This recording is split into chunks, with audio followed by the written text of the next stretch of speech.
What are the skills you need to prosper in today's job market? That's what we're asking on today's issue of Inside AB. I'm Eddie Taylor, and today I'm joined by Jeremy Lawrence. So Jeremy, in this week's Arabian Business, we've got a fascinating comment piece from Promoth Manghat, who's the CEO of UAE Exchange, one of our leading fintech companies, of course, and he's talking about the skills gap. Now, it's a subject that we've talked quite a lot about, but he had quite an interesting take on it, didn't it? But first of all, what does he mean by the skills gap?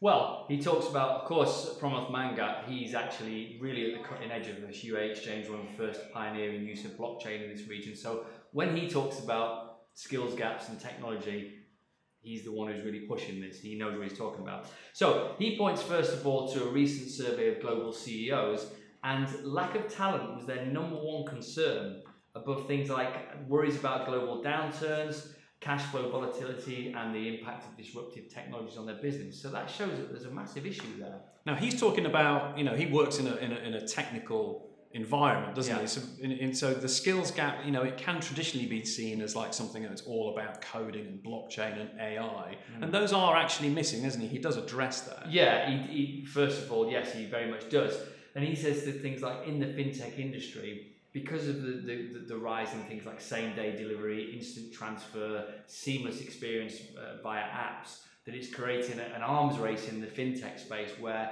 customers now expect this from any decent company. So therefore, all the hard technical skills that you would expect in that space, web application development, distributed computing, data mining, user interface design, there's a big need for that in today's market. But what was interesting about the comment piece was that he actually kind of, as you said, he took that as a given. If you're in the technical space, you need those. But he actually talked about a different kind of skills gap, didn't he? More softer skills. He did, and this gets banded around a lot, but he's talking about it in a practical application for companies like his own. So he says that young children need to be taught, and are starting to be taught, about a growth mindset, for example, in school, from as young as 5 or 6. He says that the skills they need are to be curious about the world, and most importantly, this is what he wants to see in people coming to work at his organisation, a willingness and a determination to challenge the status quo. He says these are the people who can single out the most pressing problem and identify its root cause. So he doesn't want people just to agree with him. And what's interesting is mathematics is all very, ones and zeros, binary. That's the way we have been brought up to think about these kind of things. But he kind of wants to turn that on its head. He talked about something called non-binary thinking. Exactly. The problem is in the technical field that you've got essentially ones and zeros, black and white. And he says that today, especially in things like spaces that you think that are regulated and therefore there's a right and a wrong way to do things, increasingly technology is blurring the boundaries, and so therefore it requires creative space to work in those areas. And I think the most probably the biggest example of this is the financial crash that we had in 2008. That was caused by people blindly following the rules or the playbook and not really sort of stepping outside and saying, hang on a minute, this is crazy, this doesn't work.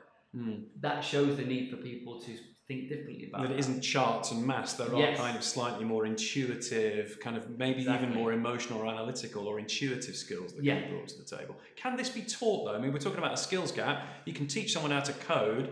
Can you teach someone how to analyse or empathise? Well, this was interesting. I didn't know if I agreed or not with Promoth on this. He said that a lot of the things we've been talking about can be taught in schools, but he says that there's an agile corporate mindset that's required today, that he says can't be taught in an academic setting, but it needs to be taught in corporate structures.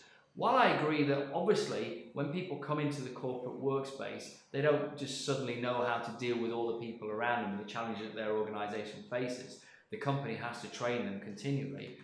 I don't see why the education space can't do that. We've seen a big rise in the way psychology works in these fields, and there's lots of great books on the subject. I'm sure there's lots of great courses on it. Either way, it is something that does need to be taught. Yeah, and you came up with a decent example for me about Silicon Valley and some of the skills that they're looking at now. Yeah, Silicon Valley tends to be ahead of the curve in this regard, and the STEM subjects, the science ones that have been promoted very heavily and rightly so in this region.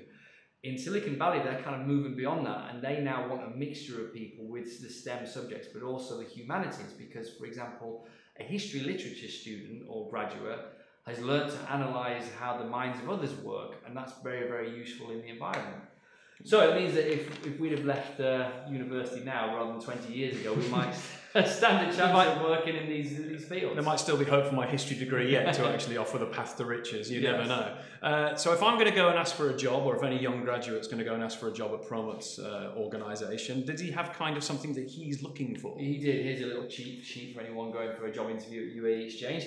He said his final words of advice were stay curious and learn to enjoy navigating ambiguities, because that's the nature of the game these days. That's quite refreshing to hear on something that's kind of like fintech, which is sort of traditionally kind of hard-edged and, as you say, black and white. That navigating ambiguity is interesting. Yeah. Thank you very much for those insights.